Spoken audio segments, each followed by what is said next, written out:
नए जमाने की नई करेंसी है क्रिप्टो। बिटकॉइन, इथीरियम, लिंक और दूसरे कॉइन्स पर कैसे करें ट्रेड। क्रिप्टो की पढ़ाई और कमाई का एक ही ठिकाना, फाउंडर इंडिया और CoinDCX की खास पेशकश क्रिप्टो लाइव, देश का पहला लाइव ट्रेडिंग शो हर रोज दोपहर 12 बजे फाउंडर इंडिया पर।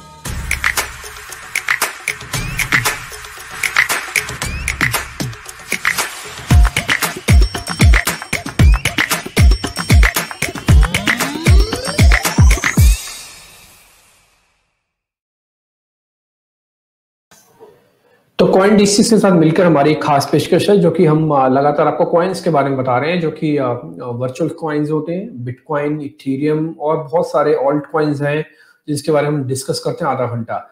ये हमने पैनल भी खोल रखा है, अगर आपका भी कोई सवाल हो, आप पता करना चाहते हैं right from basic to the trading, तो वो आप पता कर सकते हैं। क्योंकि हमने इस कार्यक्रम का जो गठन किया, इसको डिजाइन किया, इसको बनाया, वो इस हिसाब से बनाया हुआ है कि इसके अंदर अर्निंग और लर्निंग दोनों के कंसेप्ट डाले जाए।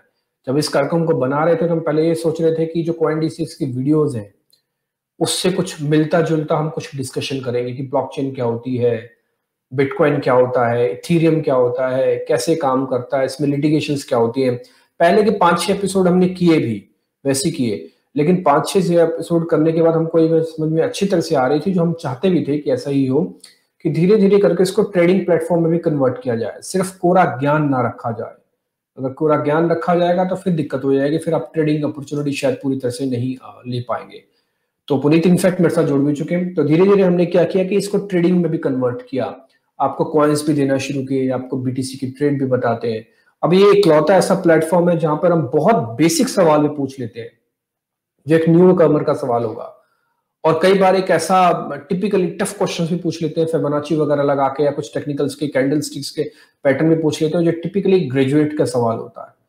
तो आप अगर इस शो को पूरे को देख रहे हैं ना, तो आप बोर नहीं होने वाले, कुछ तो कुछ पाएंगे जरूर। हर किसी के कुछ ना कुछ रखते हैं हम, ताकि आधे घंटे के अंदर आपको अच्छे से हम क्रिप्टो करेंसीज के बारे में नोटिस करवा पाए। पुनीत इनफैक्ट मेरे साथ जुड़ चुके हैं, आप करते जरा बातचीत। बहुत बहुत शुक्रिया, थैंक यू वेरी मच आज फिर से समय देने के लिए।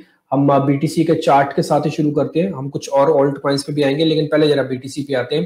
पुनीत जरा 2 मिनट मैं इस चार्ट के बारे में डिस्क्रिप्शन दे दूं, फिर आपसे जरा हम राय भी लेंगे कैसे ट्रेड करना, जरा आप भी देखेंगे। ये हमने इसको फुल स्क्रीन किया हुआ है, आप इस पे सीधा फिबोनाची मारते हैं, आज 6% नीचे है और ये आपके स्क्रीन पर। हमने इसमें कुछ डिजाइन नहीं किया, कल हम किसी वजह से शो नहीं कर पाए थे, टेक्निकल ग्लिचेस थे, लेकिन हमने परसों जब शो किया था, यानी कि लास्ट ट्रेडिंग सेशन जब शो किया था हमारे साथ मंडे को, ये उस समय का ड्रॉ किया हुआ है। पुनीत इसके गवाह होंगे, हमने फिबोनाची लगाई थी उस दिन, और हमने यही चीज हमने नोटिस भी करवाई थी कि सर मैं 15 लाख से मानता हूं, ये दिवाली के आसपास के लेवल्स थे, हमने 15 लाख से लेके टिल 31-32 लाख तक की फिबोनाची लगाई हुई है। मैं इसको जरा इंपॉर्टेंस है, क्यों मैं फिबोनाची लगा रहा था उसकी वजह भी मैं आपको बता रहा था। एक हैमर कैंडल बनी थी, आपको ध्यान होगा, पुनीत ने आपको नोटिस भी करवाई थी।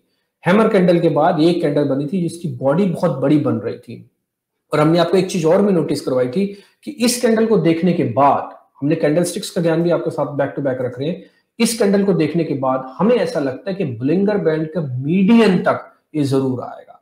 ये हमारे 50 दिन का मूविंग एवरेज भी था, आपको मैंने नोटिस भी कराया था, और जो भाव थे वो करीब करीब 24 लाख थे।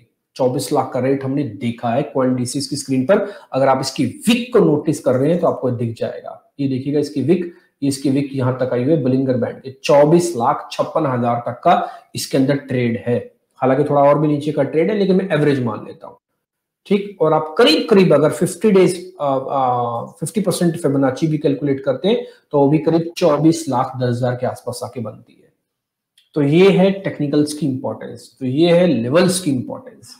विक बनने के बाद सेम डे विक बॉडी की खत्म कर दी गई, और 50% ऑफ द टोटल जो कैंडल की विक बनी हुई है उसकी बॉडी को बनाकर छोड़ के चली गई। नेक्स्ट बॉडी फिर से वीक आई, लेकिन ये भी अपने उस इंपॉर्टेंट प्रीवियस सपोर्ट एरियाज को नहीं तोड़ पा रही है। धीरे धीरे करके क्या हो रहा है कि ये अपने आप में लिमिटेशन क्रिएट कर रहा है। अभी ये ना है तो साइडवेज हुआ है, ना ही ऊपर आने के लिए एग्रेसिव तैयार हो रहा है। तो ये अगर आप टेक्निकल्स को भी फॉलो कर रहे हैं, जो हमने आपके साथ ही कर रहे हैं, और ये लाइव कर रहे हैं, ये कोई रिकॉर्डेड नहीं है, इसमें ऐसा कुछ भी हम नहीं करते हैं कि हम पीछे इसको ठीक कर देते हैं, कुछ भाषा होती तो काट देते हैं। अगर आप हम यहाँ पे सब कुछ आपके सामने लाइव चल रहा है, हर चीज लाइव कैलकुलेट करते हैं। छूटा भी था, हमसे बहुत मिस हुआ है। हम खुद बताते हैं कि बीटीसी को, हमको एग्रेशन में हमने खूब बोला कि आप बीटीसी प्लस करो, बीटीसी प्लस करो, लेकिन खुद से भी कई बार हमको ऐसा लगता है कि एक बड़ा सेट निकल गया हाथ से। अगर आप मेरे से निजी तौर पर पर्सनली भी पूछोगे, क्योंकि मैं कॉइन्स में ट्रेडिंग नहीं करता, लेकिन अब मैं क्योंकि मैं इसको देखता हूं तो मेरे को लगता है कि वन ऑफ द फाइनेस्ट चीज में से मिस हुई है। तो ये एक इंपॉर्टेंट चीज रहता है कि बीटीसी को अगर आप देख रहे हैं तो। मैं इसी से वापस से शुरू कर रहा हूँ पुनीत। हम ऑलरेडी इसी फिबोनाची को ड्रॉ करे बैठे हैं, अभी हम कुछ नहीं हटा रहे, कुछ नहीं मिटा रहे। मेरे को सिर्फ आपसे दो चीजें पता करनी है, क्योंकि आप कैंडल स्टिक्स को बहुत अच्छा से रीड करते हो, तो इसलिए मैं जरा उस पर ही आता हूं। मैं मेरे को एक बार 24 लाख का लेवल मिलना चाहिए था, वो मिल गया है। मैं क्या दूसरी बार भी एक्सपेक्ट कर सकता हूं कि मेरे को 24 लाख का लेवल मिल जाएगा, या फिर उससे भी नीचे मिल सकता है?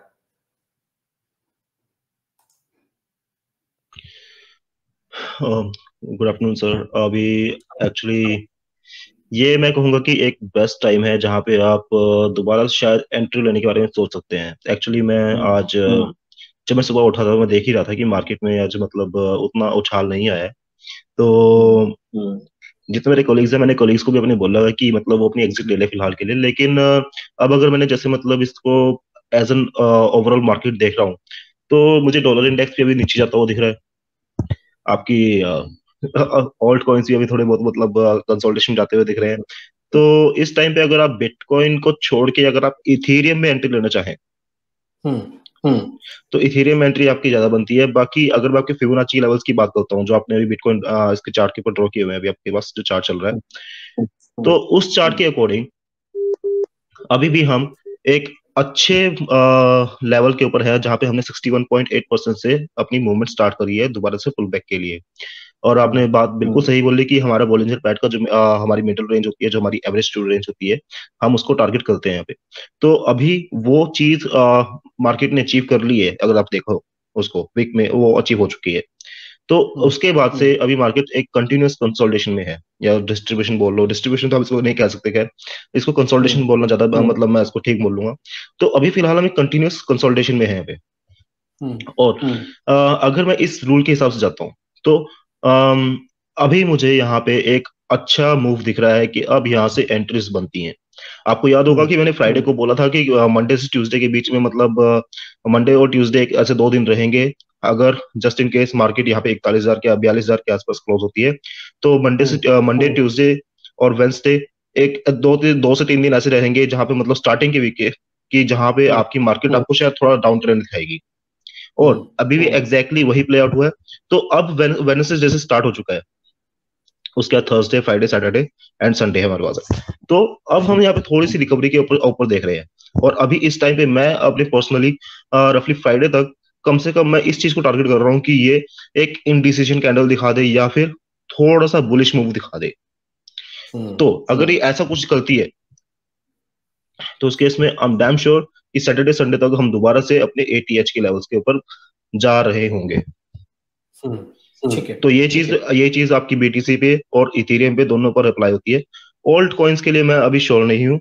ओल्ड कॉइन्स में अगर आपको थोड़ी बहुत मूवमेंट दिखती है ऊपर नीचे, तो हाँ, ऑब्वियस सी बात, अगर आप उसको ट्रेडिंग कर रहे हैं तो आपको अच्छा रिटर्न मिल सकता है। लेकिन फिलहाल के लिए अगर आप लॉन्ग टर्म के लिए सोच रहे हैं कि हफ्ते 2 हफ्ते के लिए आपको कोई पोजीशन पकड़नी है, तो आप बीटीसी और इथेरियम में जाना मैं ज्यादा प्रेफर करूंगा।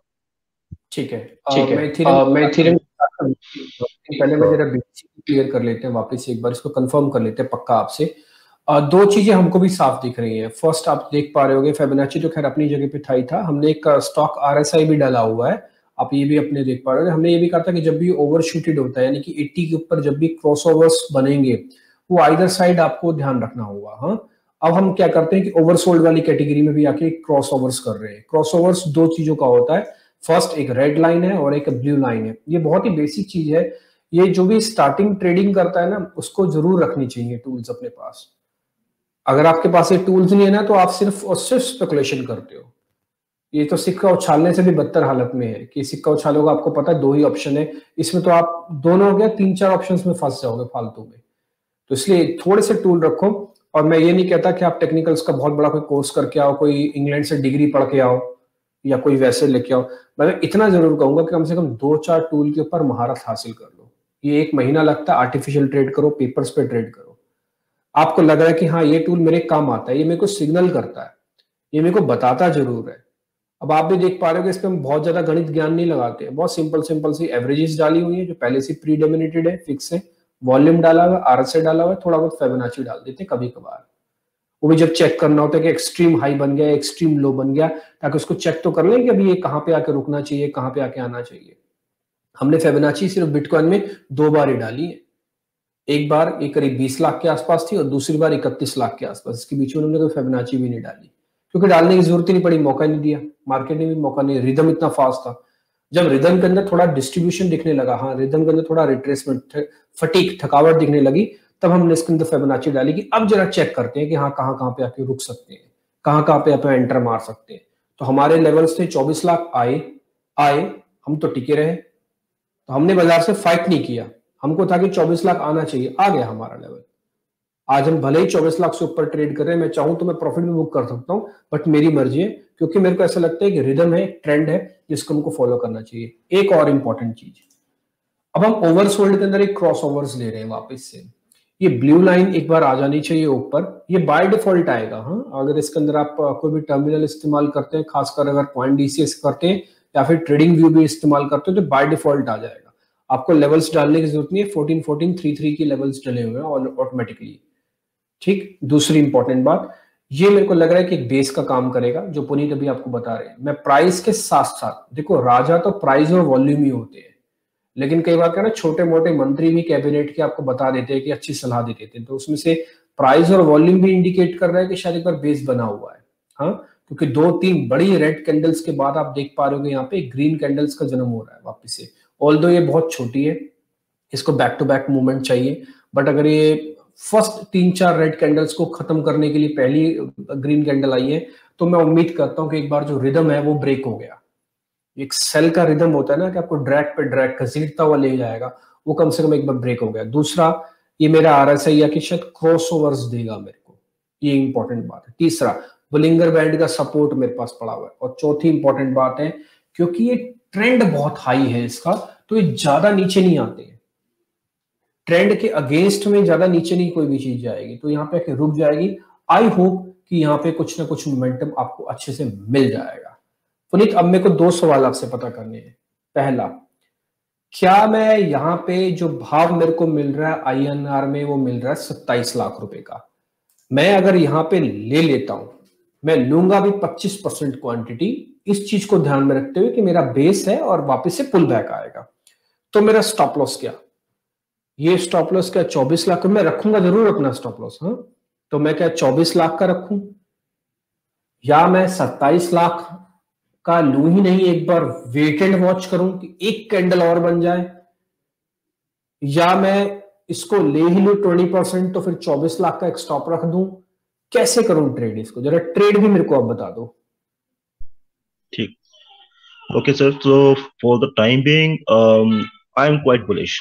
तो मतलब अभी जो मतलब आप जैसे आप आरएसआई यूज करते हैं, तो मैं इचिमोकू ज्यादा प्रेफर करता हूँ। तो अभी मुझे इचिमोकू के ऊपर यहाँ पे इतना साफ साफ दिख रहा है कि अभी फिलहाल हम बहुत ज्यादा बुलिश है, तो स्टॉप लॉस अगर वैसे मतलब यहाँ पे बनता ही नहीं है। लेकिन अगर आपको बाय चांस रखना भी है, तो मतलब मैं आपको सजेस्ट करूंगा, यहाँ पे 2 लाख का डिफरेंस चला रहा है, तो रफली 23 लाख के आसपास का मैं कहूंगा आपको कि 23 लाख का आपका स्टॉप लॉस होना चाहिए, जस्ट इन केस अगर मतलब मार्केट यहाँ से गिरना स्टार्ट होती है। तो 23 लाख अगर आपको मार्केट अचीव होती है, तो उस टाइम पे आप मतलब स्टॉप लॉस रख लो, नहीं तो फिलहाल तो मतलब मेरी सजेशन यही रहेगी कि आप यहीं से एंट्री लेना स्टार्ट कर दो थोड़ी थोड़ी। और एक पॉइंट, हाँ जी, एक चीज और है, थोड़ा इंस्टॉलमेंट्स में भी लेता हूँ, धीरे धीरे भी करूंगा।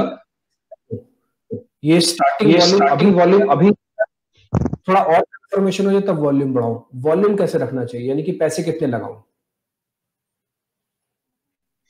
तो सर अभी मेरी सजेशन यही रहेगी कि आप अपने पोर्टफोलियो का रफली 10% ही ऐड इन करें, जस्ट इन केस अगर आप स्पॉट में बाइंग कर रहे हैं। तो 10% को ऐड इन करने के बाद अगर आज का आपका ओवरऑल मार्केट का ट्रेंड बुलिश रहता है, तो आपको एक बेसिकली कंफर्मेशन मिल जाएगी कि यहाँ पे हमने सपोर्ट ले ली है अपनी। आप चाहे उसको बॉलिंजर बैंड पे देखें, चाहे आप उसको आरएसआई पे देखें, चाहे आप उसको अपने इचिमोकू प्लॉट पे देखें, ठीक है, भाई मैं प्राइस एक्शन से हट के बात कर रहा हूँ।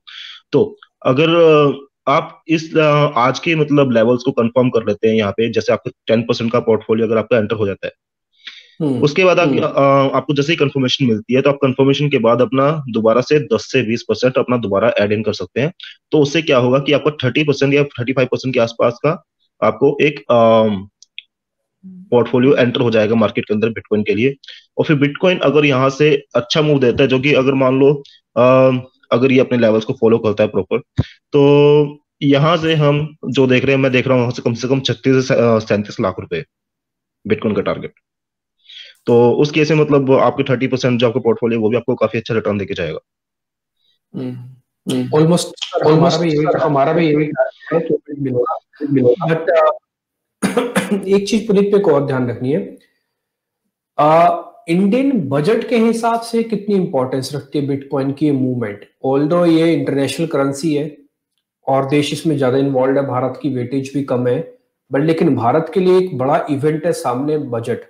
तो इक्विटी मार्केट तो थोड़ा अलग तरीके से बजट को कैलकुलेट करता है। तो ये बीटीसी के लिए कुछ इंपॉर्टेंस है इंडियन बजट, क्योंकि इस बार वो जीएसटी लगाने की बात बोल रहे हैं। जीएसटी लगा रहे हैं, इसका मतलब रेगुलेशन है, वो 18% में लाएंगे, 101% लाएंगे, क्योंकि बीटीसी से लोग पैसा बहुत बनाया लोगों ने। कोई बड़ी बात नहीं कि कैपिटल गेन में भी डाल दें इसको, कि भी ठीक है इक्विटी वाले भी तो पैसा देते हैं, कैपिटल गेन्स देते हैं, आप भी दो कैपिटल गेन्स, आपको हम फ्री को छोड़े, आप भी टैक्स दो। तो ये कितनी प्रोबेबिलिटी है कि ये इवेंट से पहले, बजट जैसे इवेंट से पहले, जो कि इंडियन कंटेस्ट में है, ये उसको इंपॉर्टेंस देता है और उसको लेकर शायद कोई बड़ा मूवमेंट ना दे। तो सर अभी एक्चुअली मैं इसमें ज्यादा मतलब ये नहीं समझता कि इसमें ज्यादा उसको कोई फर्क पड़ने वाला है बिटकॉइन को। इंडियन सेगमेंट मतलब पहले तो था ही नहीं, देखा जाए तो मतलब पहले बहुत कम वॉल्यूम थी। तो आज की डेट में शायद थोड़ी बहुत नई एंट्री हो चुकी है। तो मैं ये नहीं कहता हूँ कि इंडियन बाजार ने मतलब बिटकॉइन के अंदर और क्रिप्टो करेंसीज के अंदर एंट्री ली है तो उसकी वजह से बिटकॉइन का रेट ऊपर बढ़ा है। Bitcoin has always been following its technicals. तो वो अपने टेक्निकल लेवल्स को ही फॉलो करता आ रहा है स्टार्टिंग से, और आज तक फॉलो कर रहा है और आगे भी फॉलो करेगा। तो टेक्निकल्स के ऊपर मतलब ज्यादा बात आती है यहाँ पे। रही बात जीएसटी की, अगर आप ये कहते हैं कि इंडियन गवर्नमेंट अभी जीएसटी लगाने वाली है इसके ऊपर और अपना बजट सेशन में डालेगी कि जीएसटी लगाया जाए क्रिप्टो करेंसी के ऊपर, तो in case they apply GST on it, then उनको अपने हमारे प्रॉफिट के ऊपर जीएसटी लगाना पड़ेगा। उनको हमारे प्रॉफिट के ऊपर जीएसटी लगाना पड़ेगा, ना कि जिस रेट पे हम खरीद रहे हैं। क्योंकि अगर हम रेट को देखें बिटकॉइन को, तो आज भी अभी हम जो प्रीमियम पे कर रहे हैं मार्केट में, वो कर रहे हैं कम से कम 8 से 9% का। 8 to 9% premium is a lot. तो उसके ऊपर जीएसटी देना पहले ही मतलब किसी के लिए फिजिबल नहीं होगा। यानी कि आप तो ये बात कर रहे हैं, अगर मैं इंडियन गवर्नमेंट की बात करता हूँ, कि वो बिटकॉइन के ऊपर हमसे बेसिकली 25 से 30% के आसपास का प्रीमियम मांग रहे हैं, जो कि मतलब एक तरह से लोगों को ये डिस्करेज करने वाली बात होगी कि आप बिटकॉइन में एंट्री लो ही मत। ठीक है, बट एनीवेज, तो फिलहाल के लिए तो मतलब जो रेगुलेशंस आने वाली है, और अभी क्रिप्टो कानून जो है हमारे, क्रिप्टो कानून वालों भी मतलब इस चीज को फाइट करेंगे। ऑब्वियस सी बात है कि हाँ, बिटकॉइन के ऊपर मतलब जब तक लोग बाय कर रहे हैं तब तक उनको कोई जीएसटी नहीं लगना चाहिए। लेकिन अगर वो सेल कर रहे हैं, उनको प्रॉफिट बुक करना है, तो उस टाइम पे अगर वो प्रॉफिट बुक उस टाइम पे वो जीएसटी ले रहे हैं, then it should be fine. ठीक है, डन, ठीक है। तो बीटीसी की तो हो गया, बीटीसी तो हमको प्लस करना है, ठीक है। तो अभी हम यहाँ से भी शुरू कर सकते हैं, थोड़ा थोड़ा कीजिएगा, वॉल्यूम कम कीजिएगा। एक रिवर्सल के साइन फिर से दिख रहे हैं, हमने एथेरियम के चार्ट आपके स्क्रीन पे लगा रखे हैं। ये एथेरियम अभी आप देख पा रहे हैं यूएसडीटी के अंदर है, हमने इसको आईएनआर में नहीं लगाया। पुनीत, हम इसको यूएसडीटी में डिस्कस करें या फिर आईएनआर में ज्यादा ठीक रहेगा डिस्कस करना इथेरियम को? सर इस टाइम पे मैं यूएसडीटी को ज्यादा प्रेफरेंस दूंगा, क्योंकि आईएनआर में हमारे पास प्रीमियम लग के आता है ना, तो मार्केट में तो वहां पे आपको के अंदर इस समय चल रहा है $1051 का ये। और इथेरियम के अंदर भी कुछ वैसा ही है कि अपनी एक टिपिकली एक रेंज के पैराबोलिक करके आया है। ये आप बड़ी कैंडल्स के बाद ना छोटी छोटी 2-3 कैंडल्स देख पा रहे होंगे, इसको इंडिसेसिव कैंडल्स कहते हैं। जैसे बनने लग जाए तो टिपिकली साइडवेज हो जाता है। रिवर्सल नहीं कहते इसको, साइडवेज कहते हैं। रिवर्सल के लिए ऐसी कुछ बड़ी कैंडल्स आपको और चाहिए, ये वॉल्यूम में भी दिख रही है, प्राइस में भी दिख रहे हैं, तो दोनों का कॉम्बो है। ऐसा नहीं कि हाँ वॉल्यूम भी ऐसा ही बना और प्राइस भी ऐसा बना, यानी कि इक्वल टू मैच हो रहा है। हालांकि प्राइस में पूरी तरह से इनगल्फिंग नहीं किया, बट वॉल्यूम से में इनगल्फ आ चुके हैं। दूसरी इंपॉर्टेंट चीज जो RSI है, अपने आप देख पा रहे होगे, ये हमेशा ओवरसोल्ड पे ही ऐसा होगा कि आप थोड़ा साइडवेज हो जाओगे। ये मैंने आपके सामने फिर से ड्रॉ किया है, एक बार आप जरा इसको अपनी स्क्रीन पर इस समय आप देख पा रहे होंगे, जो इस समय हम आपके सामने ड्रॉ कर रहे हैं पे। ठीक, अब हम आते जरा नीचे ओवरसोल्ड की कैटेगरी में आके हमने फिर से अपनी RSI को आके प्लेस कर दिया। यहाँ पे उम्मीद है कि रिवर्सल होगा। तो पुनीत इसमें भी यही माने कि इसका जो एंट्री का लेवल है वो थोड़ा यहाँ से बनाया जा सकता है। इसने भी उसी हमारे बोलिंगर बैंड में आके सपोर्ट लिया है, जो करीब $915 के आसपास था, एग्जैक्टली वहीं पे सपोर्ट लिया है।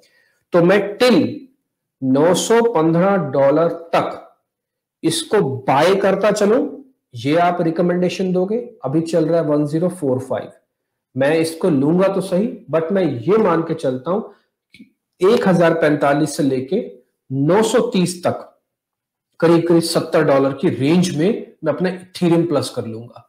आप इस पे राय क्या रखते हैं?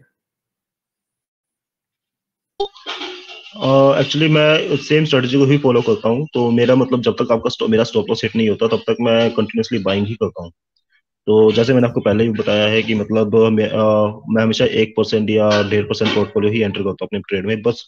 पर फर्क ये है कि मैं फ्यूचर्स में ट्रेड करता हूँ, तो फ्यूचर्स मतलब थोड़ा ज्यादा स्ट्रिक्ट हो जाता है, लेकिन प्रिंसिपल वही है कि जब तक आपका स्टॉप लॉस हिट नहीं हो रहा तब तक आप अपनी एंट्रीज बढ़ाते रहें ताकि आपकी पोजीशन एक तरह से मार्जिनलाइज हो जाए।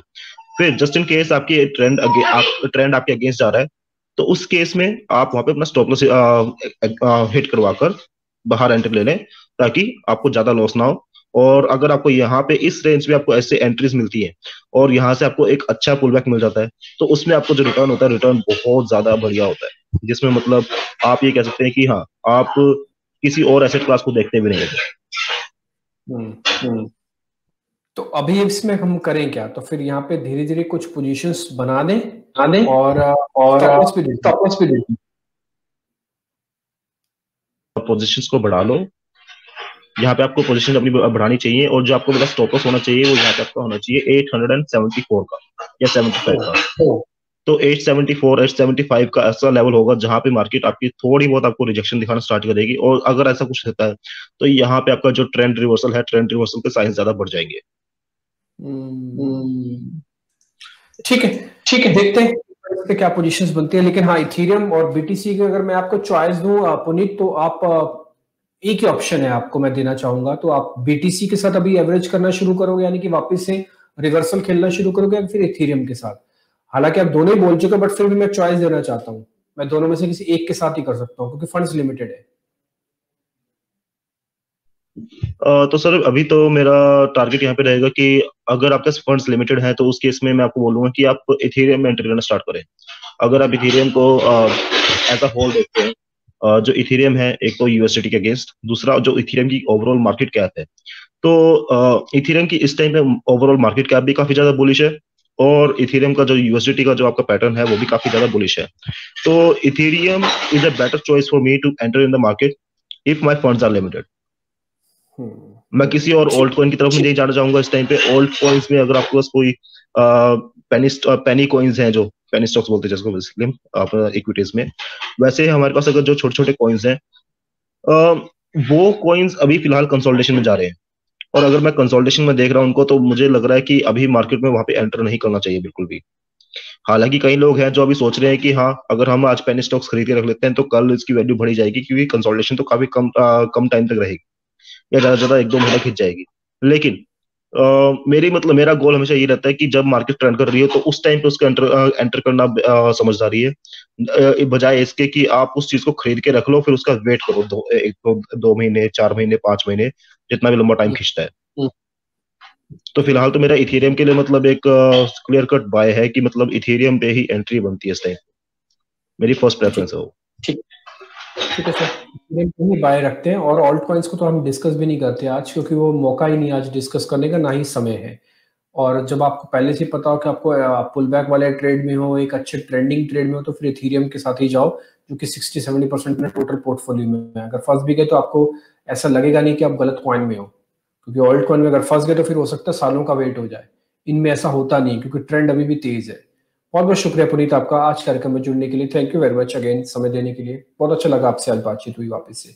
बहुत बहुत शुक्रिया। तो कल आपसे फिर मुलाकात होगी। कल हम 10 से 12 करेंगे इक्विटीज का शो, और फिर 12:30 तक हमारा होगा, 12 से 12:30 होगा क्रिप्टोस का शो। आज हमारी खास पेशकश है शुभ अंक। अभी ब्रेक के बाद आप उसी को एंजॉय कीजिएगा। शीतल बाकरे से हम करते हैं बातचीत। ये हमारी खास सीरीज है जिसमें न्यूमरोलॉजी के पॉइंट ऑफ व्यू से बहुत सारी चीजें आपके व्यक्तित्व के बारे में, आपके ट्रेड, आपकी जॉब, आपकी पढ़ाई लिखाई, आपकी गृहस्थी के बारे में बहुत सारी चीजों का आकलन करने की कोशिश करते हैं, ताकि आप अपने घर में बैठे बैठे थोड़ा बहुत आपको परिचय आपका दे दें। तो ये हमारी खास पेशकश है। अभी आप इसको भी देखेंगे। नमस्कार।